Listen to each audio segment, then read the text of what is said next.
ഈശോ മിശിഹായിലേറ്റം സ്നേഹം നിറഞ്ഞ മാതാപിതാക്കന്മാരെ, സഹോദരി സഹോദരന്മാരെ, വാത്സല്യമുള്ള കുഞ്ഞുങ്ങളെ, ഉടയവനെ മഹത്വപ്പെടുത്താനായിട്ട് കർത്താവ് നമ്മളെ വിളിക്കുകയാണ്. ഈ വചനഭാഗത്തിൻ്റെ പശ്ചാത്തലം ഈശോ ജെറുസലേം ദേവാലയത്തിലേക്ക് വരുന്നതാണ്. സ്തുതിഗീതങ്ങളും പ്രാർത്ഥനകളുമൊക്കെ ഉയരേണ്ട ഒരിടത്ത് ആരവങ്ങളും ആർപ്പുവിളികളും കച്ചവടക്കാരുടെ ആക്രോശങ്ങളൊക്കെയാണ് കേൾക്കുന്നത്. ഈശോ ദേവാലയത്തിൽ കണ്ട കാഴ്ചയെക്കുറിച്ച് സുവിശേഷം വളരെ വ്യക്തമായിട്ട് പറയുന്നു. പ്രാവുകൾ വിളിക്കുന്നവരെ, നാണയം മാറ്റാൻ കാര്യയൊക്കെ കണ്ടുവെന്നാണ് പറയുന്നത്. അവൻ ചരട് കൊണ്ടൊരു ചാട്ടയുണ്ടാക്കി അവരെയൊക്കെ അടിച്ച് പുറത്താക്കുകയാണ്. ഈശോ ദേവാലയത്തിൽ കണ്ട കാഴ്ചയാണ് വിസ്മയിപ്പിക്കേണ്ടത് നമ്മളെയൊക്കെ. കച്ചവടക്കാരെ കാണുകയാണ്. എന്താണ് കച്ചവടത്തിൻ്റെ ലക്ഷ്യം എന്നൊക്കെ പറഞ്ഞാൽ, ലാഭമാണ് ബിസിനസ്സുകാരൻ്റെ ലക്ഷ്യം. ലാഭമുണ്ടാക്കുക എന്നൊരു ലക്ഷ്യം ഏതൊരാൾക്കും ഉണ്ടാകും. ദേവാലയത്തിലെത്തുന്ന നമ്മുടെയൊക്കെ ലക്ഷ്യം എന്താണ്? ലാഭത്തിന് വേണ്ടിയിട്ട് മാത്രമാണോ നമ്മൾ ദൈവത്തെ സമീപിക്കുന്നത്? എന്തൊക്കെയോ നേടിയെടുക്കാനായിട്ട് മാത്രം നമ്മൾ തേടുന്നൊരിടമായിട്ട് ദൈവാലയം മാറുമ്പോൾ ഞാനും നിങ്ങളുമൊക്കെ നല്ല കച്ചവടക്കാരായിട്ട് മാറുകയാണ്. കർത്താവിനോട് നിരന്തരം വിലപേശുന്ന ഒന്നാം തരം കച്ചവടക്കാരാവുകയാണ്. ദേവാലയത്തിലേക്ക് കടന്നു വരുന്ന നമ്മൾ എന്താണ് ലക്ഷ്യമാക്കുന്നത്? ലാഭം മാത്രം ചിന്തയാകുമ്പോൾ ക്രമേണ നമുക്ക് ദൈവത്തെ നഷ്ടമായിട്ട് ചിന്തിക്കേണ്ട അവസ്ഥകളുണ്ടാകും. നേരെ മറിച്ച് ദൈവം നമുക്ക് കാട്ടിത്തന്നൊരു മാതൃകയുണ്ട്. മുറിച്ചു കൊടുക്കുന്നതും വിട്ടുകൊടുക്കുന്നതുമാണ് ജീവിതമെന്ന് ചിന്തിക്കുന്ന ഒരാൾക്ക് പിന്നെ ലാഭത്തെക്കാൾ ഉപരിയായിട്ട് ഈ കൊച്ചു ശരീരമെന്ന് പറയുന്നത് ദൈവത്തെ മഹത്വപ്പെടുത്തുന്നൊരിടമായിട്ട് മാറും. ഇന്ന് ഈശോതാണ് യഹൂദന്മാരെ വെല്ലുവിളിക്കുന്നത്. നിങ്ങൾ ഈ ആലയം നശിപ്പിക്കുക, മൂന്നാം നാൾ ഞാനിത് പുനരുദ്ധരിക്കും. അവർക്ക് അത്ഭുതമാണ്. 46 സംവത്സരം എടുത്തൊരു ദേവാലയം പണിയാനായിട്ട് 3 ദിവസങ്ങൾ മാത്രം മതി എന്നൊരാൾ വെല്ലുവിളിക്കുമ്പോൾ അവർ അത്ഭുതപ്പെടുകയാണ്. ക്രിസ്തു പറയുന്നത് എൻ്റെ ഉടലാകുന്ന ദേവാലയത്തെക്കുറിച്ചാണ്. ഞാനും നിങ്ങളുമാണ് ഇന്ന് ഈ ദേവാലയം എന്ന് പറയുന്നത്. നമ്മളാണ് ഇന്ന് അവൻ്റെ ജീവിച്ചിരിക്കുന്ന ദേവാലയമായിട്ട് മാറപ്പെടേണ്ടത്. ഈ കൊച്ചു ശരീരം ദൈവത്തെ മഹത്വപ്പെടുത്തേണ്ട ഇടമായിട്ട് മാറേണ്ടിയിരിക്കുകയാണ്. അറിഞ്ഞോ അറിയാതെയോ ഉടലിൻ്റെ സന്തോഷങ്ങൾക്ക് വേണ്ടി മാത്രം ജീവിക്കുന്ന ഒരു പറ്റം മനുഷ്യരായിട്ട് നമ്മൾ മാറുകയാണ്.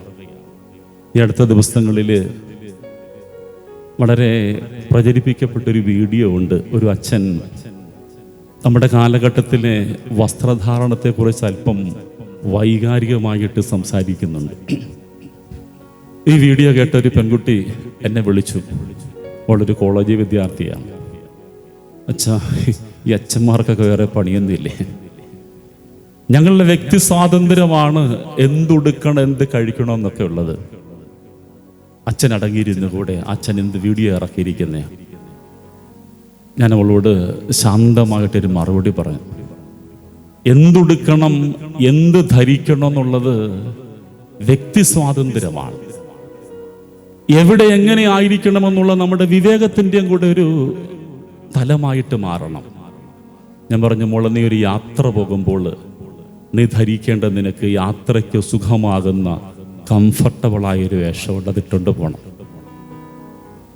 നീ ഒരു വിവാഹത്തിന് അല്ലെങ്കിൽ ഒരു ആഘോഷത്തിന് പോകുമ്പോൾ ആഠ്യതയുള്ള വേഷം ഇട്ടുകൊണ്ട് പോകണം. കാരണം നിന്റെ കുടുംബ പശ്ചാത്തലവും നിന്റെ ജീവിതത്തിൻ്റെ സാഹചര്യങ്ങളും ഒക്കെ പ്രകടിപ്പിക്കുന്നൊരിടമാണത്.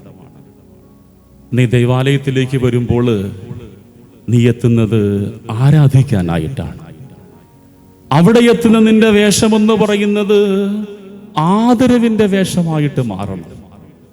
ദൈവത്തെ ആരാധിക്കാൻ എത്തിയവൻ എൻ്റെ തന്നെ ലോകത്തിന് കാണിച്ചു കൊടുക്കുന്ന ഉടലിൻ്റെ പ്രദർശനങ്ങളായിട്ട് മാറുമ്പോൾ അവിടെ ആദരവും ആരാധനയും ഒക്കെ നഷ്ടപ്പെട്ടു പോവുകയാണ്. ദേവാലയത്തിലെത്തുമ്പോൾ നമുക്ക് വേണ്ടത് ഈ ദൈവത്തെ ആരാധിക്കുന്നവൻ്റെ ആദരവിൻ്റെ ഒരു സംസ്കാരമാണ്.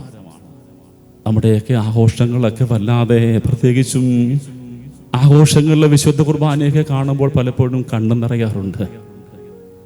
പള്ളി നിൽക്കുന്നവരുടെ ചില നിലപാടുകളൊക്കെ, വിശുദ്ധ കുർബാനയ്ക്ക് നിൽക്കുന്ന സ്ത്രീജനങ്ങളൊക്കെ ഈ ബ്യൂട്ടി പാർലർ ഒരുക്കി വിട്ടതുപോലെ ബൊമ്മ പോലെ നിൽക്കുക. ആ തലയിലേക്ക് സാരിയുടെ തുമ്പൊന്ന് വീണാൽ അത്ഭുതമായിട്ട് മാറിയിരിക്കുക.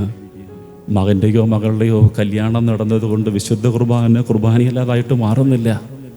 നിങ്ങളിന്നിരിക്കുന്ന, ഇന്നർപ്പിക്കുന്ന അതേ വിശുദ്ധ കുർബാന തന്നെയാണ് നിങ്ങളുടെ മക്കളുടെ ജീവിതത്തിൻ്റെ ആഘോഷങ്ങളും നടത്തപ്പെടുന്നത്. മറന്നുപോകരുത്, അവരുടെ ജീവിതത്തിൽ ഒരിക്കൽ മാത്രം കിട്ടുന്ന ഒരു ഭാഗ്യമാണ് ഈ ദേവാലയത്തിൻ്റെ നടുവിൽ നിർത്തിക്കൊണ്ട് അവർക്ക് വേണ്ടിയിട്ടൊരു പരിശുദ്ധ കുർബാന അർപ്പിക്കപ്പെടുന്നെന്ന് പറയുന്നത്. ആ ഭാഗ്യത്തിൽ ആഘോഷങ്ങളെക്കാൾ ഉപരിയായിട്ട് ദൈവത്തെ വിളിച്ചിറക്കുന്ന ആന്തരികമായൊരു ഭാവത്തോടു കൂടിയായിരിക്കണം മാതാപിതാക്കന്മാരെ ദേവാലയത്തിലായിരിക്കേണ്ടത്.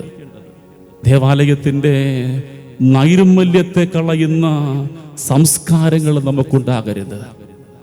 ഒരാൾ ഉടലിലിടുന്ന വസ്ത്രമെന്ന് പറയുന്നത് ഉള്ളിൽ കൊണ്ടു നടക്കുന്ന സംസ്കാരത്തിൻ്റെ ഒരു സൂചനയാണ്. ഉള്ളിലെ സംസ്കാരത്തിൻ്റെ സൂചനയാണ് ഉടലിലെ വസ്ത്രം എന്നൊക്കെ പറയുന്നത്. നിങ്ങൾ അച്ഛന്മാർ പലപ്പോഴും യാത്രയൊക്കെ പോകുമ്പോൾ ലോഹയൊക്കെ മടക്കി പെട്ടിക്കകത്ത് വെച്ചിട്ട് ഷർട്ടും പാൻ്റൊക്കെ ഇട്ട് യാത്ര പോകും. ഒരു ട്രെയിനെ യാത്ര തുടങ്ങി ഒരു 15 മിനിറ്റ് ആകുന്നതിന് മുമ്പേ അടുത്തിരിക്കുന്ന ആൾ ഉറപ്പായിട്ടും ചോദിക്കും, അച്ഛനാണല്ലേ, എവിടോട്ട് പോകുന്നു? ആ ആളുകൾ കണ്ടുപിടിക്കും, ഒരു മാറ്റവും ഇല്ല. ഞാനിങ്ങനെ കരുതുകയാണ്. കാരണം ഒരാളെ പൗരോഹിത്യത്തിലേക്ക് വിളിച്ചപ്പോൾ മേൽപ്പട്ടക്കാരൻ ആ ആളുടെ നെറ്റിയിൽ റൂസ്മ ചെയ്തുകൊണ്ട് ഇങ്ങനെ പ്രാർത്ഥിച്ചു, ഭൂമിയിൽ നിന്റെ ജീവിതകാലം മുഴുവനും നിർമ്മലതയോടും വിശുദ്ധിയോടും കൂടെ ജീവിക്കുവാൻ ദൈവമായ കർത്താവ് നിന്നെ എന്നേക്കുമായി വേർതിരിക്കുകയും പൗത്രീകരിക്കുകയും പൂർണ്ണനാക്യം ചെയ്യുന്നു പ്രാർത്ഥിച്ചുകൊണ്ട് ഒരാളെ വേർതിരിച്ച ഒരാളെ എവിടെ പോയാലും ലോകം തിരിച്ചറിയണം. കാരണം വേർതിരിക്കപ്പെട്ടവൻ അത് ഹൃദയത്തിൽ ഒരു പുതിയ സംസ്കാരം സ്വീകരിച്ചു. അതുകൊണ്ട് തന്നെ നമ്മൾ മനസ്സിലാക്കിയിരിക്കണം, ഉള്ളിലെ സംസ്കാരത്തിൻ്റെ സൂചനയാകണം നമ്മൾ ഇടുന്ന വസ്ത്രങ്ങളൊക്കെ. ദേവാലയത്തോടൊരു ആദരവുണ്ടാകുന്ന സംസ്കാരം മാതാപിതാക്കന്മാര് മക്കളെ ഇനിയൊന്ന് പഠിപ്പിക്കേണ്ടിയിരിക്കുകയാണ്.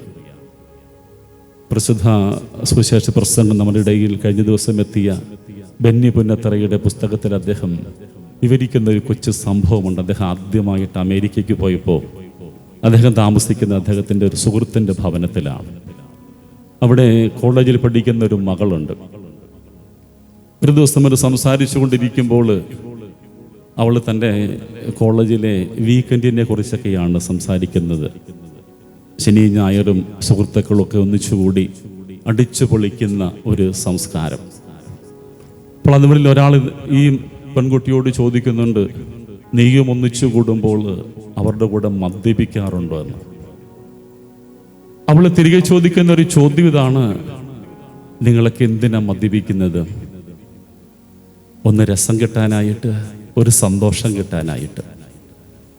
പക്ഷേ ഈ മദ്യത്തിന് തരാൻ കഴിയാത്ത ഒരു രസവും ഒരു സന്തോഷവും ഒരു ആനന്ദം എൻ്റെ ഉള്ളിൽ ഞാൻ കണ്ടെത്തിയിട്ടുണ്ട്. അതുകൊണ്ട് എനിക്ക് വീക്കെൻഡിലെ ഒന്നിച്ചുകൂടലുകളിൽ മദ്യപാനം ആവശ്യമില്ല. മദ്യപാനത്തിന് തരാൻ കഴിയാത്തൊരു രസവും സന്തോഷവും അതിലുപരിയായൊരു ആനന്ദം എൻ്റെ ഉള്ളിൽ ഞാൻ കണ്ടെത്തിയിരിക്കുന്നത് കൊണ്ട് ഇനി ഉടലിൻ്റെ സന്തോഷങ്ങൾ എനിക്ക് ആവശ്യമില്ലെന്നൊരു ചെറുപ്പക്കാരെ വിളിച്ചു പറയുമ്പോൾ അവൾ ജീവിക്കുന്ന ദേവാലയമായിട്ട് മാറുകയാണ്. നമുക്ക് നീ പരിശുദ്ധ കുർബാന അർപ്പിക്കുമ്പോൾ ഒന്ന് ഇരുന്ന് പ്രാർത്ഥിക്കാം.